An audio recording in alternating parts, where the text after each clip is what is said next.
IDP is a core business driver to any digital transformation strategy. The end goal is to unlock the data and the insights within those documents to not only improve your operational efficiency. I think that's obviously important. That's an area that business owners are going to focus on. But what are the outcomes? The outcomes are really, you kind of take it up another level. It gets beyond just simply looking at accuracy, time efficiency gains, or operational efficiency gains in terms of productivity.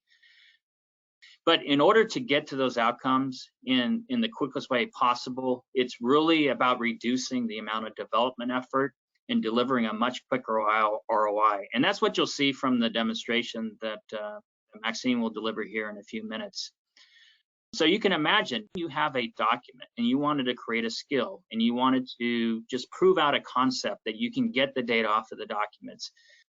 What you'll see in the demonstration is you can start with a pre-trained skill that we have available, or you can develop a very simple document skill model, train it, and have it done in showing someone the results within 30 minutes. I mean, that's how quickly you can be up and running. That all relates to better recognition, accuracy, reducing human touch, and it all depends. There's a lot of numbers floated out there in terms of what a company can expect in terms of accuracy. But I would say accuracy is important, but it's not the end-all be-all thing, because there's many ways in which you can get to 100% accuracy, which is ultimately the goal. You want to make sure the data that you extracted from a document and put into your core systems and processes is 100% accurate.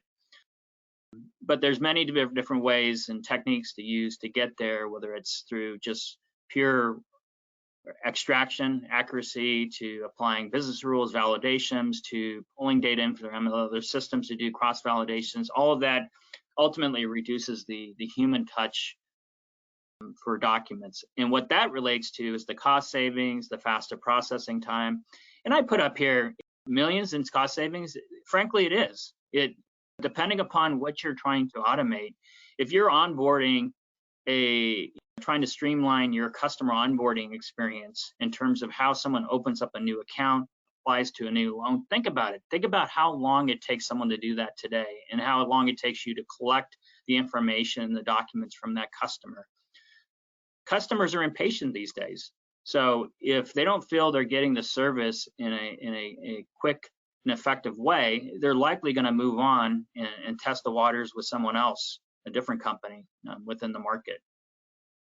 And that's really what you want to get to is making faster decisions, ultimately increasing your employee productivity, but being able to scale up faster. So the idea is that if you can automate what you're doing manual today, then going forward, you're able to scale up and without adding more employees to further increase production. And that ultimately leads to the top line revenue growth for a company. But the cost savings, when you think of cost savings, don't think of it just human resources in terms of people, but think about if you're dealing with compliance and risk, you work in banking and insurance, there's all kinds of things related to how you process and manage that information and what the impact can be on the overall business. And there's lots of examples that we can share with you in terms of customers and different types of use cases and implementations we've done.